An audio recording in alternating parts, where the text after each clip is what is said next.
ಹಸುಗಳ ಘಟಕ ವೆಚ್ಚದ 50% ಅಥವಾ ಗರಿಷ್ಠ 1.2 ಲಕ್ಷ ರು ಸಹಾಯಧನವನ್ನು ನಿಗಮದ ಮೂಲಕ ನೀಡಲಾಗುವುದು. ಪರಿಶಿಷ್ಟ ಜಾತಿ ಪರಿಶಿಷ್ಟ ಪಂಗಡದ ಮಹಿಳಾ ಸ್ವಸಹಾಯ ಸಂಘಗಳಿಗೆ ನೀಡಲಾಗುತ್ತಿರುವ 1 ಲಕ್ಷ ರು ಸಾಲ ಮತ್ತು 1.5 ಲಕ್ಷ ರು ಸಹಾಯಧನವನ್ನು 2.5 ಲಕ್ಷ ರು ಸಾಲ ಮತ್ತು 2.5 ಲಕ್ಷ ರು ಸಹಾಯಧನ ಮೊತ್ತ ಎತ್ತಿಸಲಾಗುವುದು. ಸಮಾಜ ಕಲ್ಯಾಣ ಯೋಜನೆಯಡಿ ಬರುವ ನಿಗಮಗಳಿಗೆ 25-26ನೇ ಸಾಲಿನಲ್ಲಿ 488 ಕೋಟಿ ರು ಅನುದಾನವನ್ನು ಒದಗಿಸಲಾಗಿದೆ. ಪರಿಶಿಷ್ಟ ವರ್ಗಗಳ ಕಲ್ಯಾಣ 24-25ನೇ ಸಾಲಿನಲ್ಲಿ ವಿದ್ಯಾರ್ಥಿ ವೇತನ ಕಾರ್ಯಕ್ರಮದಡಿ ಮೆಟ್ರಿಕ್ ಪೂರ್ವ ಮೆಟ್ರಿಕ್ ನಂತರದ ಒಟ್ಟಾರೆ 3,67,291 ಕೋಟಿ ರೂಪಾಯಿಗಳಿಗೆ ಒಟ್ಟು 120 ಕೋಟಿ ವಿದ್ಯಾರ್ಥಿ ವೇತನ ಮಂಜೂರು ಮಾಡಲಾಗಿದೆ. ಈ ಯೋಜನೆಯನ್ನು ಮುಂದುವರಿಸಲಾಗುವುದು. ಅರಣ್ಯ ಮತ್ತು ಅರಣ್ಯದ ಅಂಚಿನಲ್ಲಿ ವಾಸಿಸುತ್ತಿರುವ ಪರಿಶಿಷ್ಟ ಪಂಗಡದ 12 ಬುಡಕಟ್ಟು ಸಮುದಾಯಗಳಾದ 47,859 ಕುಟುಂಬಗಳಿಗೆ ಪೌಷ್ಟಿಕ ಆಹಾರ ಯೋಜನೆಯಡಿ 120 ಕೋಟಿ ರು ವೆಚ್ಚದಲ್ಲಿ ಪೌಷ್ಟಿಕ ಆಹಾರ ಕಿಟ್ಗಳನ್ನು ಒದಗಿಸಲಾಗುತ್ತಿದೆ.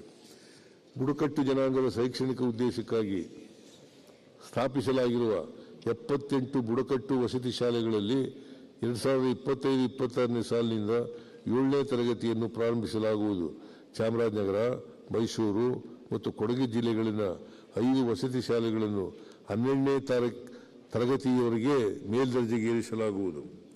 25-26ನೇ ಸಾಲಿನಲ್ಲಿ ಪರಿಶಿಷ್ಟ ಪಂಗಡದ ಮೆಟ್ರಿಕ್ ನಂತರದ 20 ವಿದ್ಯಾರ್ಥಿ ನಿಲಯಗಳನ್ನು ಹೊಸದಾಗಿ ಪ್ರಾರಂಭಿಸಲಾಗುವುದು. ಕಿರು ಅರಣ್ಯ ಉತ್ಪನ್ನಗಳನ್ನು ಸಂಗ್ರಹಿಸಿ ಸಂಸ್ಕರಿಸಲು ನೆರವಾಗುವಂತೆ ಲ್ಯಾಂಪ್ಸ್ ಸಹಕಾರ ಸಂಘಗಳಿಗೆ ದುಡಿಯುವ ಬಂಡವಾಳ ರೂಪದಲ್ಲಿ ತಲಾ 5 ಲಕ್ಷ ರೂಪಾಯಿ ಸಹಾಯಧನ ನೀಡಲಾಗುವುದು.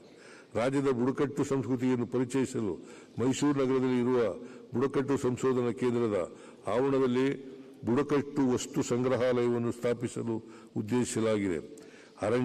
ಅರಣ್ಯದಂಚಿನ ಹಾಡಿಗಳಲ್ಲಿ ವಾಸ ಮಾಡುತ್ತಿರುವ ಸೋಲಿಗ, ಹಲಸರು, ಜೇನುಕುರುಬ, ಗೌಡಲು, ಸಿದ್ದಿ, ಕುಡಿಯ, ಮಲೆ ಕುಡಿಯ, ಕಾಡು ಕುರುಬ, ಇರುಳಿಗ, ಕೊರಗ, ಬೆಟ್ಟ ಕುರುಬ, ಎರವ, ಪಡಿಯನ್ ಇತ್ಯಾದಿ ಪರಿಶಿಷ್ಟ ಪಂಗಡಗಳ ಬುಡಕಟ್ಟುಗಳ ಜನಾಂಗದವರಿಗೆ ಮೂಲ ಸೌಕರ್ಯಗಳನ್ನು ಒದಗಿಸಲು 200 ಕೋಟಿ ರು ಅನುದಾನ ಒದಗಿಸಲಾಗುವುದು. ಅರಣ್ಯ ಮತ್ತು ಅರಣ್ಯದಂಚಿನ ಹಾಡಿಗಳಲ್ಲಿ ವಾಸ ಮಾಡುತ್ತಿರುವ 13 ಬುಡಕಟ್ಟು ಜನಾಂಗಗಳಾದ ಜೇನುಕುರುಬ, ಇರುಳಿಗ, ಕೊರಗ, ಸೋಲಿಗ, ಎರವ, ಪಣಿಯನ್, ಹಲಸರು, ಗೌಡರು, ಸಿದ್ದಿ, ಬೆಟ್ಟ ಕುರುಬ, ಕಾಡು ಕುರುಬ, ಕುಡಿಯ ಮತ್ತು ಮಲೆಕುಡಿ ಈ ಜನಾಂಗಗಳಿಗೆ ರಾಜ್ಯ ಸಿವಿಲ್ ಸೇವೆಗಳಲ್ಲಿ ಪ್ರಾತಿನಿಧ್ಯ ನೀಡುವ ಸಲುವಾಗಿ ವಿಶೇಷ ನೇರ ನೇಮಕಾತಿಯನ್ನು ಕೈಗೊಳ್ಳಲಾಗುವುದು. ಹಿಂದುಳಿದ ವರ್ಗಗಳ ಕಲ್ಯಾಣ. ಹಿಂದುಳಿದ ವರ್ಗಗಳ ವಿದ್ಯಾರ್ಥಿ ನಿಲಯಗಳಿಗೆ ಅಗತ್ಯ ಮೂಲಸೌಕರ್ಯಗಳನ್ನು ಕಲ್ಪಿಸಲು 50 ಕೋಟಿ ರು ಒದಗಿಸಲಾಗುವುದು. ಬಾಡಿಗೆ ಕಟ್ಟಡಗಳಲ್ಲಿ ಕಾರ್ಯನಿರ್ವಹಿಸುತ್ತಿರುವ ಹಿಂದುಳಿದ ವರ್ಗಗಳ ಕಲ್ಯಾಣ ಇಲಾಖೆಯು ಮೆಟ್ರಿಕ್ ನಂತರದ ವಿದ್ಯಾರ್ಥಿ ನಿಲಯಗಳಿಗೆ 30 ಸ್ವಂತ ಕಟ್ಟಡಗಳನ್ನು ನಿರ್ಮಾಣ ಮಾಡಲಾಗುವುದು. ಶೈಕ್ಷಣಿಕ ಸೌಲಭ್ಯಗಳಿಂದ ವಂಚಿತರಾಗಿರುವ ಹಿಂದುಳಿದ ವರ್ಗಗಳಲ್ಲಿಯೇ ಅತ್ಯಂತ ಹಿಂದುಳಿದ 46 ಅಲೆಮಾರಿ, ಅರೆ ಅಲೆಮಾರಿ ಜನಾಂಗದ ವಿದ್ಯಾರ್ಥಿಗಳ ಅನುಕೂಲಕ್ಕಾಗಿ ರಾಜ್ಯದ 4 ಕಂದಾಯ ವಿಭಾಗಗಳಲ್ಲಿ ತಲಾ ಒಂದರಂತೆ ಡಿ ದೇವರಾಜು ವಸತಿ ಶಾಲೆಗಳನ್ನು ಕ್ರೈಸ್ಟ್ ವತಿಯಿಂದ ಪ್ರಾರಂಭಿಸಲಾಗುವುದು. ಕ್ರಾಂತಿವೀರ ಸಂಗೊಳ್ಳಿ ರಾಯಣ್ಣ ಪ್ರಾಧಿಕಾರದ ವತಿಯಿಂದ ಬೈಲಹೊಂಗಲ ತಾಲೂಕಿನ ಸಂಗೊಳ್ಳಿ ಮತ್ತು ಖಾನಾಪುರ ತಾಲೂಕಿನ ನಂದಗಡದಲ್ಲಿ 28 ಕೋಟಿ ರು ವೆಚ್ಚದಲ್ಲಿ ವಿವಿಧ ಅಭಿವೃದ್ಧಿ ಕಾಮಗಾರಿಗಳನ್ನು ಹಂತ ಹಂತವಾಗಿ ಕೈಗೊಳ್ಳಲಾಗುವುದು. ಇಂಜಿನಿಯರಿಂಗ್ ಮತ್ತು ಮೆಡಿಕಲ್ ಕಾಲೇಜುಗಳಲ್ಲಿ ವ್ಯಾಸಂಗ ಮಾಡುತ್ತಿರುವ ಹಿಂದುಳಿದ ವರ್ಗಗಳ ವಿದ್ಯಾರ್ಥಿಗಳಿಗೆ ಪ್ರತಿ ಜಿಲ್ಲೆಗೆ 2ರಂತೆ 62 ಮೆಟ್ರಿಕ್ ನಂತರದ ವಸತಿ ನಿಲಯಗಳನ್ನು ಪ್ರಾರಂಭಿಸಲಾಗುವುದು. ಪ್ರಸಕ್ತ ಸಾಲಿನಲ್ಲಿ 15 ಕೋಟಿ ರು ಒದಗಿಸಲಾಗಿದೆ.